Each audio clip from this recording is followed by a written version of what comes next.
بسم الله الرحمن الرحيم. الرحمن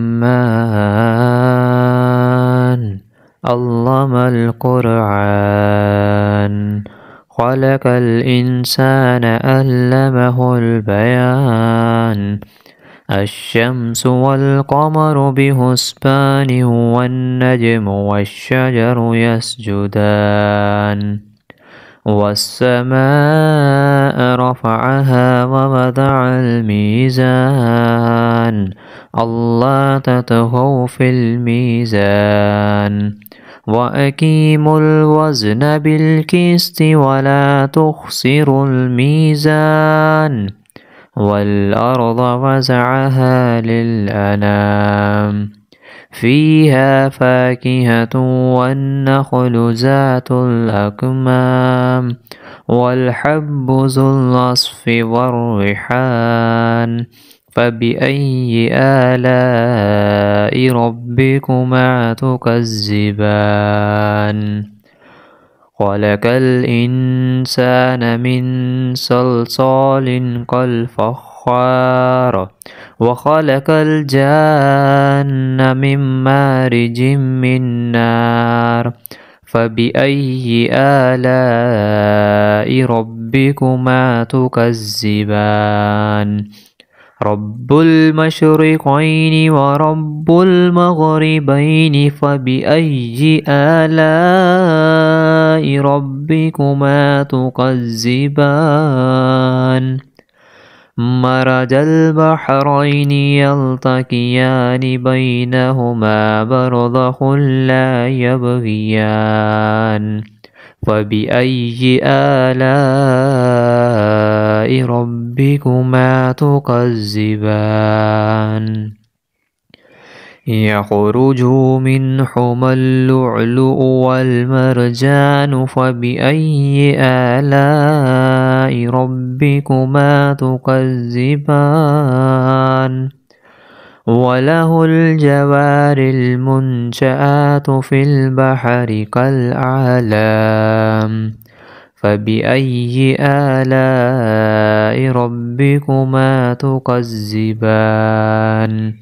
كل من عليها فان، ويبقى وجه ربك ذو الجلال والإكرام.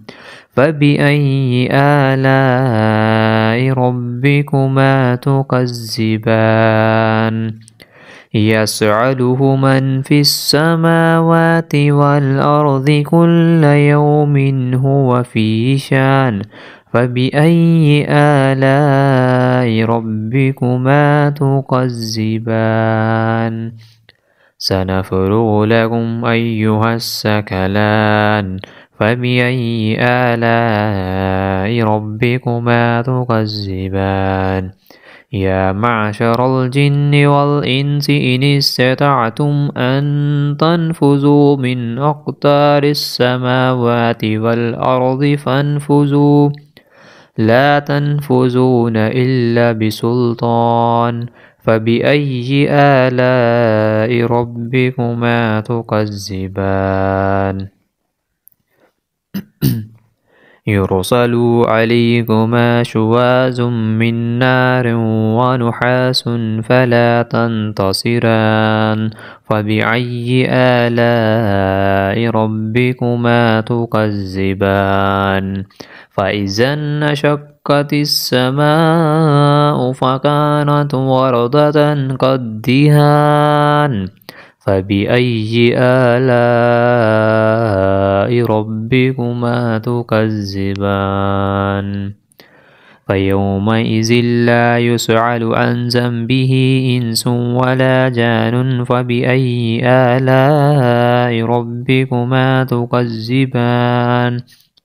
يعرف المجرمون بسيماهم، فيؤخذ بالنواس والأقدام. فبأي آلاء ربكما تكذبان؟ هذه جهنم التي يكذب بها المجرمون، يطوفون بينها وبين حميم آن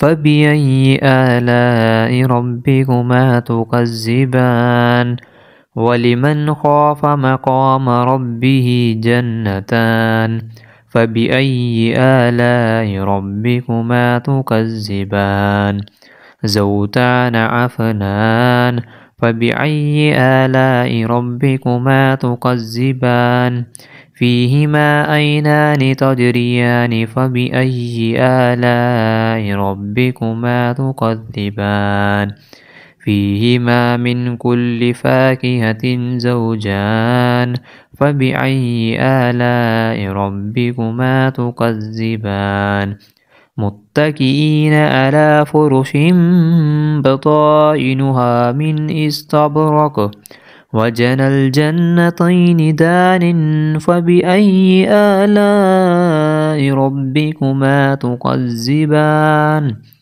فيهن قاصرات الطرف لم يطمثهن إنس قبلهم ولا جان فبأي آلاء ربكما تكذبان كأنهن الياقوت والمرجان فبأي آلاء ربكما تكذبان هل جزاء الإحسان إلا الإحسان فبأي آلاء ربكما تكذبان ومن دونهما جنتان فبأي آلاء ربكما تكذبان مدحمتان فبأي آلاء ربكما تكذبان فيهما عينان نضاختان فبأي آلاء ربكما تكذبان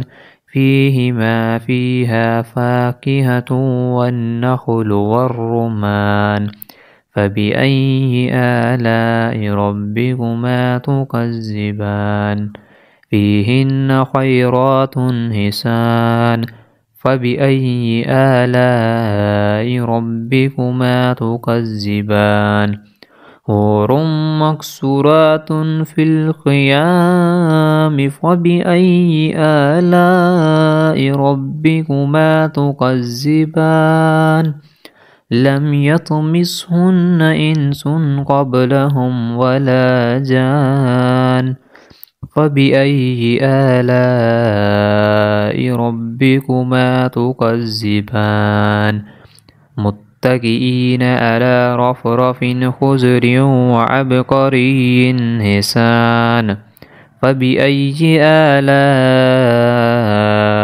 ربكما تكذبان تبارك اسم ربك ذي الجلال والإكرام.